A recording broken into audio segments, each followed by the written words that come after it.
Hello, everyone, and good afternoon, and good evening, or good morning, and depending on where you are. Welcome to this special session about the 2026 BAS Conference on Earth System Governance. My name is Yixian Sun. I'm an associate professor at the University of BAS and also the chair of the next year's conference.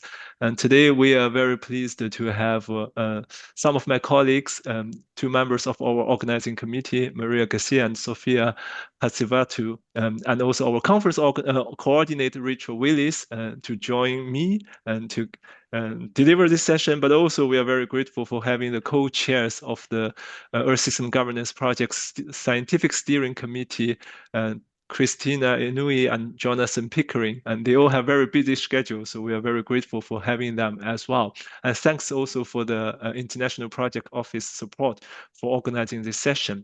So the purpose of this session is really to have this opportunity to answer questions about the submission in terms of also the content, how to prepare your submission, but also the system if you have any questions about the submission for our next year's conference. So as you know, you have seen the call for papers. So the call for papers for the BAS conference will be open until mid-January, so 15th of January 2026. So now it's the time to prepare and submit your abstracts. And the main conference will be from 8th to the 10th of September. But before the main conference, we'll also have an early career day to organize some activities, including some mentoring activities for our early career researchers in the network. And also after the main conference, there will be a meeting day for different task forces and the working groups to meet together in the workshop format. So yeah, I just want to remind you these important dates, and also the theme of our conference is building just and sustainable futures for planetary integrities. And we'll have also 6 streams for the conference, which builds on the 5 analytical lenses of the ESG project, and our co-chairs of the Scientific Steering Committee will introduce that very briefly, and I'll be also happy to answer any questions. So yeah, without further ado, I will invite the co-chairs of our Scientific Steering Committee to just give a quick introduction about the Earth System Governance Project for those who are quite new to the network. I think this is a great opportunity for you to know what's the ESG about. Jonathan, do you want to start? Oh, thanks. Thanks very much, Isha. And I think Cristina, were you going to say a little bit first, and then? I was just going to start giving a warm welcome to everybody who's online. I think, and it's so important. We think this moment is so important to bring early career researchers together before the conference to get to know each other, but also to get to know the network. So welcome, everybody. Thank you to the organizing committee of the next conference in Bath, the Bath team, and also the international office of the project, and Karin, who is here. Thank you for organizing this moment. Over to you, Jonathan, for presenting the network. No problem. Thanks very much, Cristina. And yes, I'd also echo Christina's thanks to the conference organisers and to you all for being here today or this evening, as it may be. I'm speaking here from Ngunnawal country in Canberra, Australia. It's a little over past 11 p.m. And so one thing that we really appreciate about the network, which sort of comes with different time zones, I suppose, is the fact that it is a global network, and we have presence in many parts of the world. There are research centres for the ESG network across a number of continents. And I guess what brings people together in a network is this interest in the implications of global environmental change for governance at all levels. So we have people working on global governance, we have people working on local governance, national governance, but there's, I guess, that sort of common interest in how is global change changing a changing unstable Earth system, challenging the way that the governance is practiced. And we have researchers who are really, passionate about the fields that they're working in, but also about prospects to bring about positive change in the areas that they work on. So yeah, as you can see from the slide, the network aims to mobilise researchers in this field, to encourage collaborations across the areas that we work on, and to work at the science policy interface. Again, whether it's global in terms of the presence at the UN climate change negotiations, Cristina and Yixian and a number of other colleagues were there at the most recent COP in Belém, but a lot of other colleagues work at on science policy interactions with national governments, with NGOs and so on. So Yixian's also already mentioned the science implementation plan, which sort of is an umbrella for the work of the network. It's very diverse in terms of both sort of fields, methodologies, and so on. But the science and implementation plan is a bit of a sort of an orientation point, I suppose. And as Yixian mentioned too, the 5 of the 6 streams are connected with these research lenses that are in the plan, have this sort of cross-cutting sort of contextual conditions as well. And I imagine that a lot of the different topics would connect with some elements of your work. As you can imagine, it can help from an abstract writing point of view to think about where your research might fit in. But also, if you're less familiar with the work of the ESG network, it's really useful to go back to the existing science plan, have a look at what some of the themes are in there, and see what might be relevant to your own research. One of the exciting things about the Bath conference is that we will be having this discussion about what a future science plan could look like. So the current one runs through till 2028, and we're starting, well, fairly early, it might seem, to be thinking about the next science plan. But one of the reasons for that is because we want this to be an inclusive process for the community to be involved in rethinking, in thinking about, well, what should the future of the network be from a research point of view? And that connects, of course, with the 6th stream of the conference on the future of Earth system governance. I'm not sure if there's just thinking about anything else to mention at this stage. I mean, perhaps we can certainly expand if people are interested on other aspects of the network, say the various sort of task forces and working groups that you can get involved in if you're interested.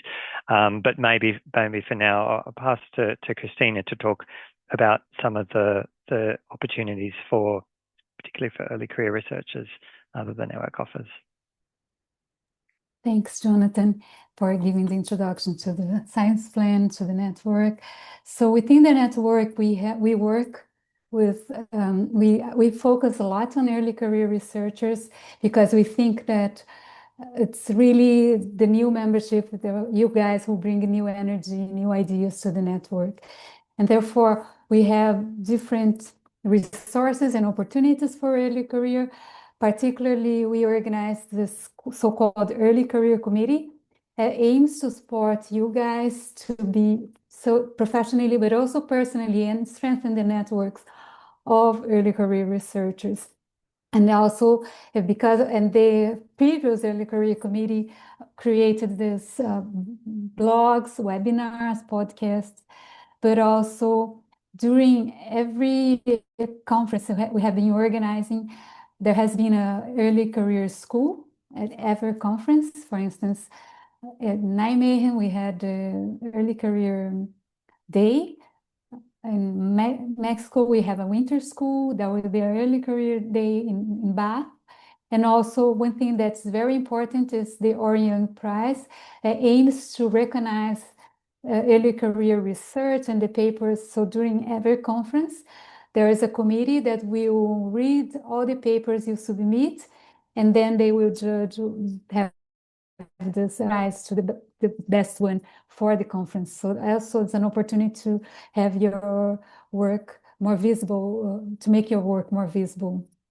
So, and also another important initiative is called the Mentoring Initiative. We have the applications are open also until December 15. And this program is very interesting. It's something that we really cherish.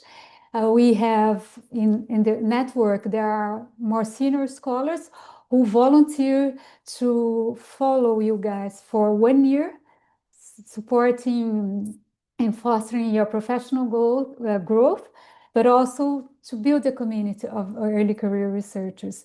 So right now, the application process is open, so you can go on a web page and apply. And also, we are also in the process of gathering the mentors for next year. And then the IPO will have a matchmaking process in which, according to your areas of interest, you will be matched to one lead faculty or senior faculty that works on topics similar than yours. And these are very nice process that goes for 1 year. So one group, and the whole initiative gives you the opportunity to have a deeper contact with a senior fellow or a lead faculty in our network. And so I think that's it. I think but the main message is you are all welcome to the network and to bring your new ideas, your research and energy. And please get in touch with the Early Career Committee if you want to know more and if you want to get engaged. Thank you.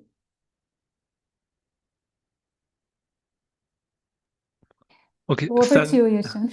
Thanks, Cristina, and thanks, Jonathan. And I know you guys are very busy, so feel free to leave. Oh, and yes, yeah. I forgot.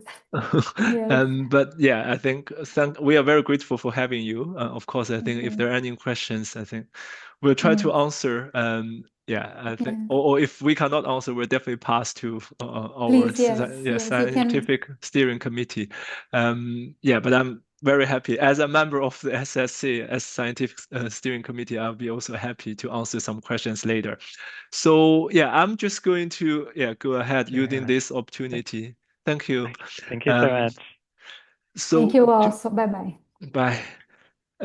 So to just discuss very briefly, how you can prepare submissions for the conference. I think these are just very high level top tips. But I think you are all researchers. I think you may get some training already, but I just want to share some experiences and to help you write a good abstract. I think one thing I want to emphasize is the reason we keep doing in-person conferences. I think the BAS conference will be also largely in person. Is we really want to create opportunities to get people connected. So in the last 2 years, I think last year we had a conference with a transformation community. In 2024, we didn't have an in-person conference. The BAS conference will be a new phase of the network to bring in-person conferences, annual in-person conferences back. So we hope you can take the opportunity and have the opportunity to come here and also share your work and also get connected to other researchers.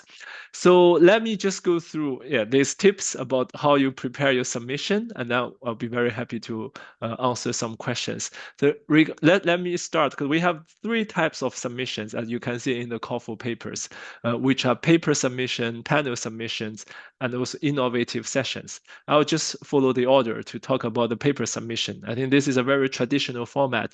So for all kinds of academic conferences, we got the call for papers, then you can submit abstract.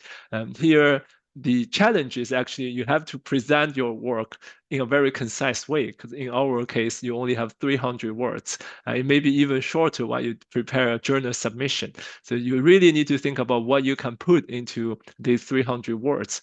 I think here, what I'm trying to show is there is a very typical structure when you prepare an abstract. So you need to situate your study in the literature, trying to show what are the debates or in the literature, or including also in the policy circle, and then introduce a clear research question.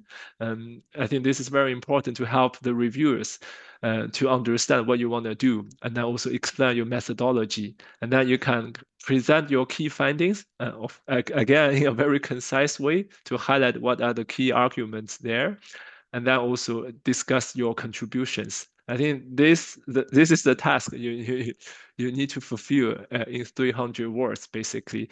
I need to mention that all the paper and panel submissions will go through a rigorous peer review process. We'll have a pool of reviewers from our ESG senior research fellows and also lead faculties and also some research fellows.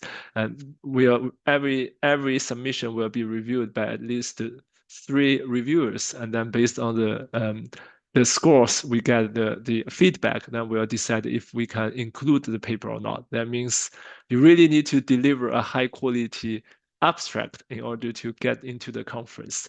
But I think these are the tips to help you to think about how you prepare your submission. Okay, so let's just move to the panel submissions. So panel, that means I think as mentioned in our call, each panel can have 4 to 6 papers. The idea is you trying to develop a panel including multiple papers, and then also with a chair and a discussant or 2 discussants, and then you can have this conversation at the conference. So how do we define if a panel is a good one? I think we actually always look at if the content is coherent, and then also looking at the quality of individual papers. That means if you want to organize a panel, so each panel must be centered around a core topic, and then different papers in that panel should speak to each other and also try to complement each other. I think that's why you want a panel with different papers and maybe on related topics, but through different, for example, methodological angles or theoretical perspectives. And then it's up to the conveners, so those who is going to submit the submission, to gather the papers. So you need to contact contributors and then find the right papers to be included in your panel. And you also need to identify who is the chair of the session and also a discussant or 2 discussants. I think we can allow up to 2 discussants for each panel.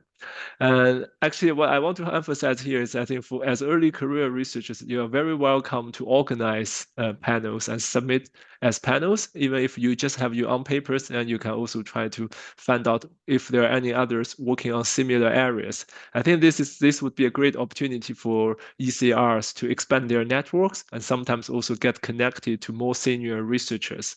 So personally, I have done a lot during my PhD and trying to reach out to people who share some interest. And through that, I think I actually met a lot of friends and collaborators. So I think this is really a great opportunity, but that requires also more time. So you have to coordinate with different people. But I think it's worth doing that. I just want to highlight that. Then last but not least, I want to briefly touch upon a slightly, different category we call the innovative session, which we always have at the ESG conference. I think by innovative session, we mean these are sessions trying to promote more interactions with participants and sometimes also use or showcase non-traditional research materials and outputs. For example, if you do some films or videos through your research, I think that's an opportunity, or artwork. And then you can also organize some types of activities around that.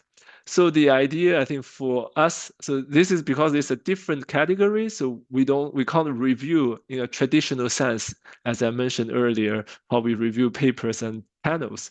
But what we are looking at when we select submissions is actually looking at what are the aims and objectives. So why it's an innovative session. So in what sense it is innovative? So what are the innovative aspects? And of course, I think you need to, if you want to submit an innovative session, you need a group of confirmed participants. I think what we required in the submission system, as if you try to input your proposal in the system, you'll realize you need at least a lead organizer and also 4 participants. So the minimum requirement would be a group of 5 people. It's very much like a panel, but it's just in a different format, because we want to make sure you bring a group of people together to have this session. It's not just you have an idea, but you don't know if other people will join. So we'll make sure there will be a group who is keen to support this session. Okay, so this is very much from me. But I think before we start some Q&A, I can see already some questions there. I would like to invite my colleague Rachel, our conference coordinator, to briefly show the submission system. So you can have, if you haven't registered and log into the system, and then you get a sense how it functions. It's actually quite straightforward, but we would like to show it to you. Well, thanks, Yixian. So as Yixian says, hopefully this is fairly straightforward. I'll just do a quick run through. Hopefully you can see my screen there. So from the main Earth Systems Governance conference page, there's a button at the top for a call for papers. There's lots of useful information in here. So if you've got questions about deadlines or conference streams and those sorts of things, then this is a good place to go. There's also information about the different types of proposal and what should be in each of those.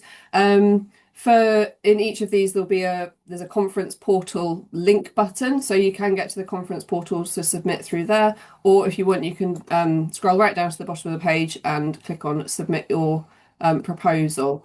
How do I get it? I need to hide the bit at the top to be able to go to the next page. Never mind, move that. Are you still seeing what I'm seeing? No, we can see. Yeah, we can see the conf tour page. Perfect. So this is the conference proposal system. So this is where you will come. The first time you come here, you'll need to create an account and submit contribution. That button, basically, it will ask you fairly straightforward questions like your name and address and your institution. Once you're ready, either because you've registered through there or because you're signing in, you can log in. And this is what the main page looks like.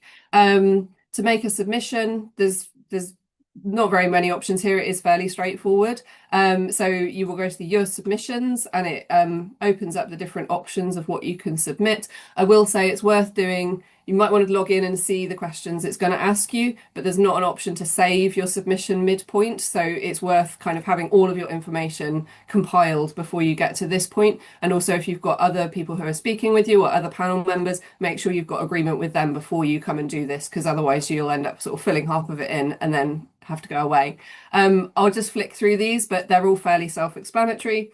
The individual papers, it will ask, all of them will ask you whether you plan to attend on site or whether you plan to present virtually. We are encouraging in-person attendance where possible. So just so you're aware, if you're planning to present virtually, then your chance of being selected does reduce slightly. We do hope to have travel bursaries and things if that's the issue for people. But yeah, so we're hoping that most people will say, I want to attend on site. As you scroll down, it will self-populate for each author or for you as the person who's signed in, and then you can add in other authors and you can move them up and down to say who's author number 1, 2, and you can click to say who's presenting the paper, and then also you can add in the organisations that each of those authors come from. So if your paper's got 3 authors from different institutions, you can add them in, and then you just add the number next to their box. So I'm from the University of Bath, number 1, and so I've put a number 1 in that box. As you scroll down, it's fairly straightforward. Title of the paper and an abstract for up to 300 words, and then you pick your topic and give some keywords. This just helps the organisers when they're kind of compiling sessions and putting things together. And Also, you tick a box to say whether you're planning to nominate the paper for the OR&R Young Prize for Best Early Career Paper. So you can tick that in there. And then you basically agree. You can put in any notes to us. So if you've been unsure of anything or you just want to clarify something, you can put that in this box. And then you click proceed to submit. I'll go through and look at the other, show you the other things. So the full panel proposal, it's quite similar really. You give your title and your abstract. And again, you pick which stream it fits within. Here you've got space to put your chair. So the assumption is that you as the chair are submitting it. So that's self-populated. You can add discussants in and you can add more rows for extra discussants.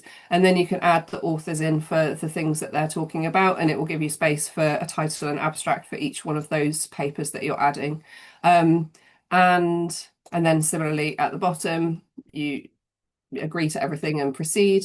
And then for the innovative sessions, again, fairly similar. I won't go through it all again, but you can see that there's these boxes that you can move up and down if you want to make people lead or not lead organisers and those sorts of things. I would say a note, both on this system and also on the ticketing system, it will really help us if you can use the same email address in all the different places, because that will just help us join these things up. I know sometimes I run a conference and people will use their Gmail account for one thing and they'll use their university account for another thing, and actually suddenly you've got people in the system multiple times and they're saying, I've not had the link, I've not had the link. So actually if you can use the same email address in every single place that you interact with the ESG conference, that will really help us and also help you on the day when you're panicking because you've not got the links to join. I'll go back to the single page submission just because that's the quickest one to tick some boxes on, and I'll press the submit button so you can see what that looks like. Put it in a random panel. Oh no, I'm not in early career research, so I won't tick that. And then say proceed. And then it will say, look, we've had your thing. And you can see your submission here. And you can save your submission then. So you can either go back to step 1 and say, actually, I need to amend my details, or you can save your submission. Once it's saved, that's in the system. And when you sign in another time and say your submissions, you can see you've submitted one contribution. Is there ready for you? And I think that's it. It is a very straightforward system. If you need to change any of your details, you can also see your account details that you've registered with if you want to check which email before you register for your ticket and that kind of thing. But yeah, it should be fairly straightforward. There you go. Back to you, Yixian. Thank you so much, Rachel. This is really helpful. I hope that help people who haven't seen the system have a good sense of how the system looks like. It's fairly straightforward, as we keep emphasizing. I think one thing I want to add is you can always edit your submission after you have submitted. Am I correct? So until the deadline. Pardon, sorry? So you can always edit your submission, even you have submitted before the deadline. Give me 1 second and I will check. Or maybe Han can help. Yes, it's correct. Yeah, so I think just sorry. like don't worry too much if so I think it's better if you are ready, you think you're ready, just submit first, because you may forget the deadline. And then you submit. If you have some ideas you want to revise, you can always revise before the deadline. But if you don't submit, then we can't let you submit after the deadline. So my advice would be, if you think you're ready, just trying to save submission first, and then submit it, and then you can always make changes if you want at a later stage, as long as it's before the deadline. All right, so I think now we have a bit time for people to ask questions. You can also put the question in the Q&A. We can read them out and answer. So anything related to the conference, but also if you have some questions regarding the ESG network, I'll be also happy to answer. At least I think, given my involvement in the network for quite some time, I think we should be able to answer questions if you have any. So I think it's up to you guys now. We are just here to support. If there are any questions, please feel free to ask.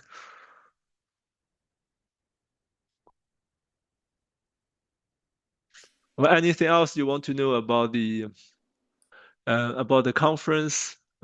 Yeah, anything you have in mind, feel free to ask.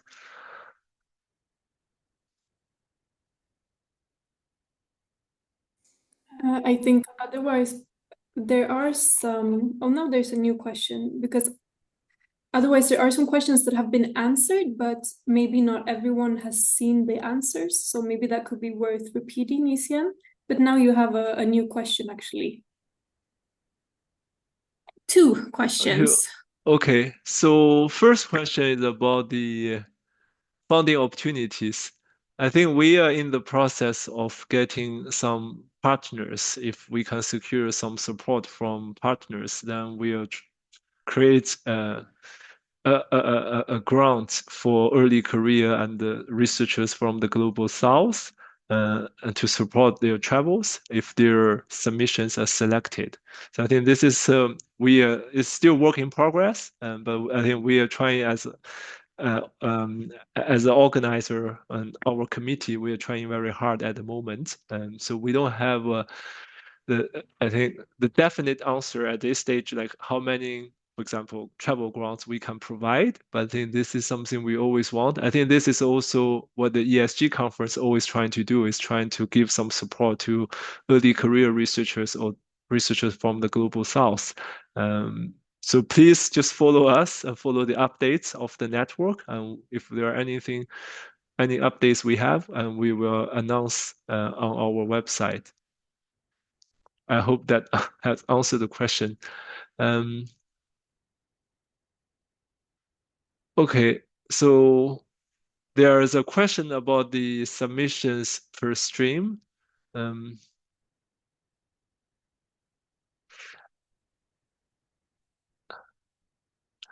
Okay, I think question maybe Han and Karen, you can help. I'm not sure. Can we select more than one streams in the submission system? For now, you can only select one of them, but you can write under the remarks or the notes that you selected this stream, but actually this could also be appropriate or could be suitable for the other stream. So that way we will consider it during our review. Thank you, Han. I think, yeah, what I want to add here is the streams are mainly for the organizers to plan the conference and then trying to put different papers under different stream. But we don't have a strict quota for each stream, say how many papers we can accept. So I think it's up to you to decide what's the most relevant stream for your study. And of course, you can always add a note, as you can see in the submission. And we didn't ask people to click too many streams, just trying to simplify the process. Otherwise, a lot of people may click all the streams. So I think, yeah, it's good for you to think about which is the most relevant stream. But I think at the end of the day, we evaluate the submission based on the quality. And then, yeah, we are trying to have some balance between different streams, but there's no strict quota. And I hope that can answer your question. Yeah, I think, yeah, another question about the number of submission. I think there's no limit in our system, if I understand correctly. So you can always submit more than one, make more than one submissions. And you can submit also 2 papers. You can submit a paper plus a panel or paper plus an innovative session. So you're welcome to make as many submissions as possible, but of course you don't want to be overwhelmed. So think about like how many sessions you can join at the conference, and that also give you some time to interact with other participants.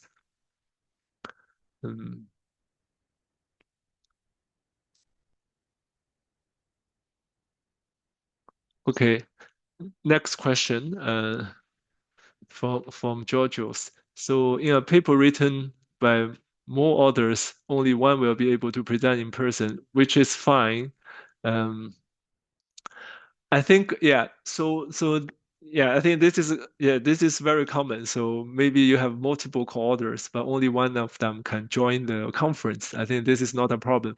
You can still put their names there, but then as long as I think a paper have, so and at least one author of the paper can join the conference and register with the conference, then we'll keep the papers if it's selected in the program. I think that's a rule. So I think in order to have your paper in the program, you need to have at least a co-author registering with the conference.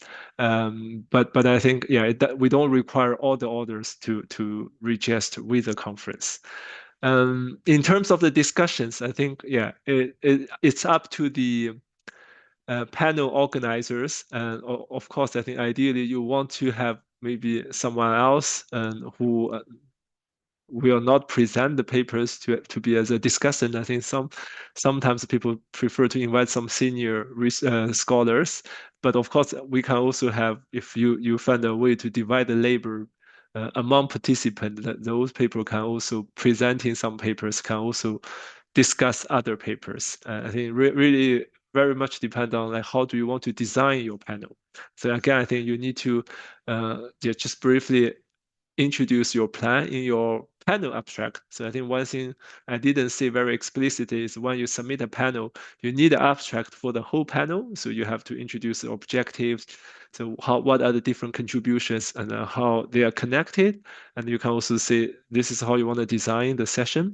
Then you still have to have each individual papers then with the abstract for each paper, as you can see we have seen already in the system. So I think we don't say this is not possible. I think it's up to you to decide how do you want to design your panel.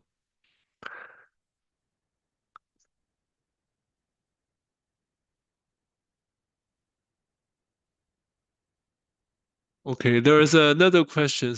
I think the question, I'll answer the second question first regarding the funding. So again, I think it will depend on how much support we'll get from our fundraising and activities. So if we can get more support, then we can consider. And also I think we'll design our like travel, it's including travel, maybe also some registration fee exemption scheme later. So we don't have a definite answer at this stage. But I think this is not something you should worry now. So I think the first task is to get your submissions, and then you can, if you have a high quality submissions, then they can be selected.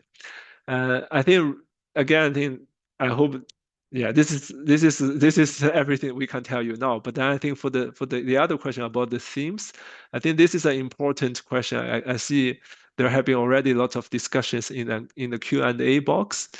So again, I think as we discussed earlier, so I think trying to think about maybe it's a time for you to have a quick look at the Earth System Governance Science and Implementation Plan to think about which stream, which analytical lens that fits best your work, and then select that one. But you can also note in the submission that it may also apply to other lenses. I think that's also fine. But again, I think this is not a major concern. So if as long as you can show the relevance of your work to these streams or topics, and then we'll just evaluate based on the quality of the submissions. Okay, there are quite a few questions, but I'll see if my colleague Sophia and Maria, do you have anything to add? No, I think you've answered very thoroughly. Thank you. Sophia, you also put some answers in the chat. If Yes, anything you want to add. Yes, thank you. No, just simply, if you're struggling with imagining where to fit your paper proposal, I really think that the questions we have used in the description of the streams can be really helpful for you. So please use them as a very rough guidance to do so. Yeah, thanks for reminding people that, because when we develop the call for proposals, we already put some questions. I think that may give you a sense like what we are looking for under different streams.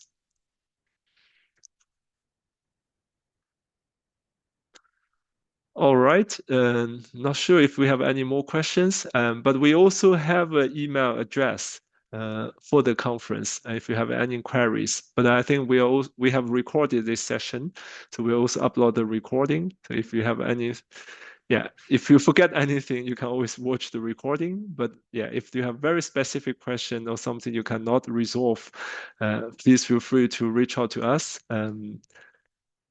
Otherwise, I look forward to seeing your submissions, hopefully. Of course, we'll do the anonymous peer reviews. I don't know who submit what, but I think I just want to see many submissions and hopefully also meet many of you next year in our historical city of Bath.